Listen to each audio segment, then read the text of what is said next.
Il préfère parler d'un accident, de chute pendant une crise, une bouffée délirante aiguë.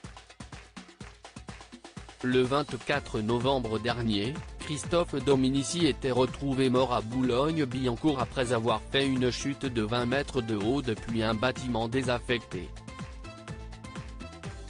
Une disparition classée en suicide, tandis que le rugbyman était depuis plusieurs mois en proie à une lourde dépression. Mais selon son père Jean, s'il était bien malade et n'a selon lui pas reçu les soins et attention nécessaires pour se soigner, hors de question de parler d'un suicide.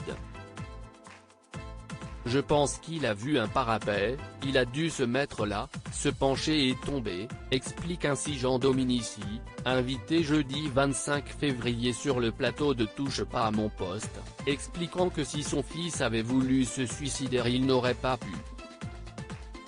Et ce pour plusieurs raisons. Déjà il aimait trop sa famille, et il aimait trop ses filles, il aurait laissé un mot, il aurait peut-être laissé des signes, je ne sais pas, explique-t-il, privilégiant la thèse de la chute accidentelle, lui qui a appris la mort de son fils de façon étrange. Jean Dominici en colère contre la psy de son fils 3 mois après la disparition de Christophe Dominici, Jean Dominici cherche toujours les raisons de la disparition de son fils, avec qui il a eu un échange poignant par SMS peu de temps avant sa mort.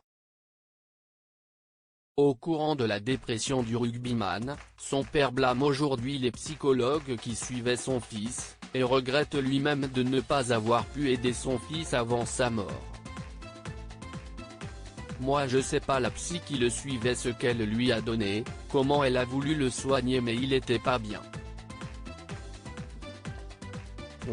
Moi je pense que sa psy aurait dû le suivre, le faire rentrer dans une clinique et si ça n'allait pas, a-t-il déclaré avant d'ajouter qu'à son sens les séances de psy ne peuvent pas se dérouler par visioconférence, si est une maladie je pense qu'il faut voir les gens, il faut parler avec eux a-t-il martelé.